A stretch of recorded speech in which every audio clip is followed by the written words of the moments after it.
The Constitutional Court has dismissed former President Jacob Zuma's final attempt to have a prosecutor advocate Billy Downer removed from his Armsdale corruption trial. In a unanimous decision, the court concluded that Zuma's application be dismissed as it bears no reasonable prospects of success. It appears that the delayed Armsdale case may finally proceed unless the former president lodges another legal challenge. Let's now speak to the spokesperson of the Jacob Zuma Foundation, Mzwanele Manyi, who joins us live now. Mr. Manyi, thank you so much for your time this evening. How do you respond to the ruling by the Constitutional Court? Good evening, Mungu. Sorry for the dark light here. I'm still in transit. Yeah. No, look, I think His Excellency President, obviously, he would have gotten this thing a couple of hours ago. So we still even need to consult with him, as you know, with your intro there, that we're also in Pietermaritzburg Court today with his legal team. So really, any comment from him as things stand right now is just a figment of my imagination. So at this point, there still needs to be that consultation happening. But I must just say that just having looked at that one line, one would have thought that at least the Constitutional Court would have had the cases to explain the reasons, because this thing has been long coming. It was the Constitutional Court itself that had said that His Excellency President Zuma can access the Constitutional Court directly. It's them that said this. So one would have thought that having approached them directly, following their own order, that they would at least, if they see the way they seem to have seen today, they would have at least give reasons. I mean, right now, I don't even know what's there to consider and what have you, because it's just a one sentence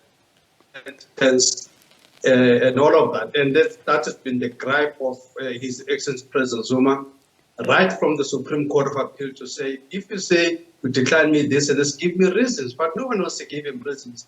But somehow we must all accept that justice has been served. How do you feel that justice has been served when you get turned down and it doesn't get explained to you why you've been turned down? So indeed, President Zuma is going to think about it and talk to his lawyers and everything. We're just saying as a foundation that it's quite sad that the justice system seems so inaccessible that a simple thing of just explaining how you arrived at this, maybe that will settle the matter, but they don't say it. So you are left guessing whether I'm getting turned down because I'm a Zuma, because it's almost like clear in South Africa that when you're a Zuma, you're not supposed to win any court case. So whether that's part of this, one never knows. So, if the court had given reasons, that would have created a bit of confidence. So as I listen to you, then you're not satisfied that it's reason enough that the court says that it should be dismissed as it bears no reasonable prospects of success? No, like I said, that President Zuma is still going to consult with this. This is just a foundation talking, but sitting where I'm sitting, I'm totally dissatisfied with the fact that the court did not have the cases. This is supposed to be the court of the people. When you've gone to court, you're supposed to come back and say, well, I saw things this way, but people that were sober, people that were objective are seeing it this way, and here are the reasons. But if people are just going to use a positional authority and just say because we say so, and hope that by so doing, they will instill confidence in the justice system, I think they're missing the point.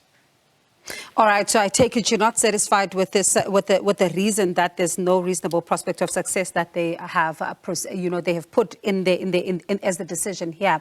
But I know you say that you haven't spoken to the former president, and you say you are still going to speak to him and get a sense of, how he feels about all of this and how he's receiving this news. But there's been talk, I'm sure you've seen in the public domain, where some are saying that now the trial can then go ahead unless the former president then maybe decides to take another step.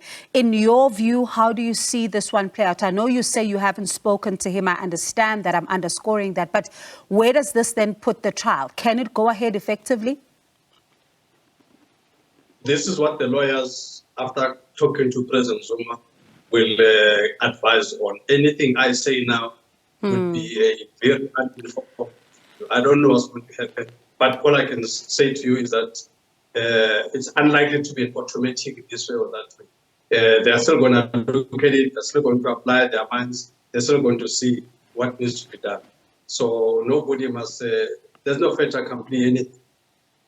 You spent the better part of your day at the Pietermaritzburg High Court. Quite a lot of arguments being put forward. The Helen Suzman Foundation saying this is an abuse of processes. We have the South African National Editors Forum accusing the former president of intimidation as they apply then to be the friend of the court, and listening to also the arguments that were presented by the lawyers for the former president saying that the NPA does not need any assistance in this regard, and calling it a misguided, approach by these particular organizations that want to be friends of the court.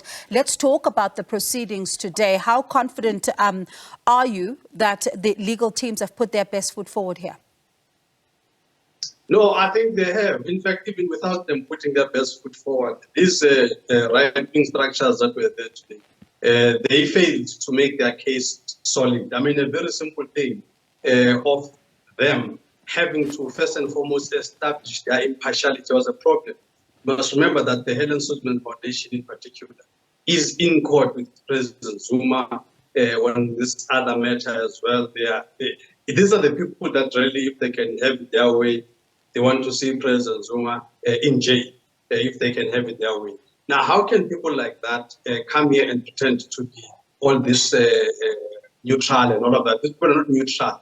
When you are a friend of the court, you must exhibit the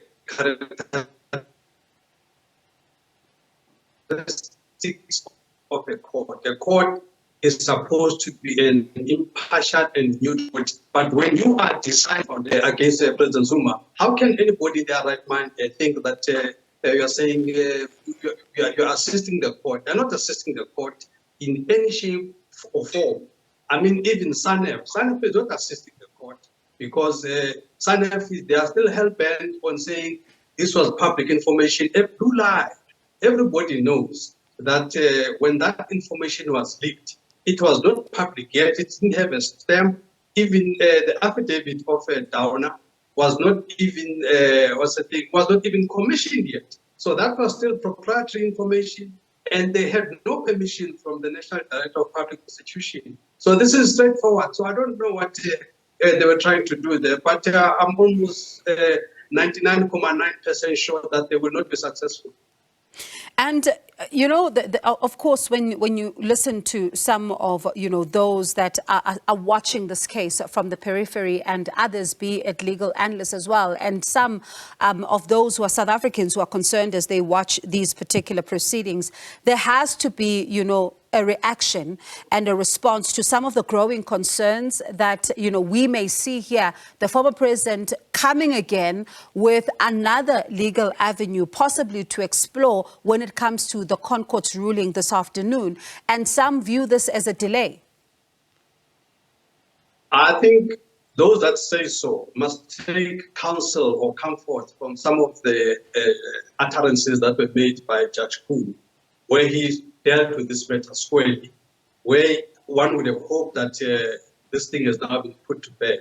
Judge Kuhn was very clear in Pietermaritzburg High Court that His Excellency President Zuma, everything that he has done because the law allows him to do so, and there has been not even a shred of evidence to suggest this nonsensical term called Stalingrad that President Zuma was embarking on. There was no such a thing. There was no evidence of such. President Zuma was simply exercising his rights in terms of the laws of this country.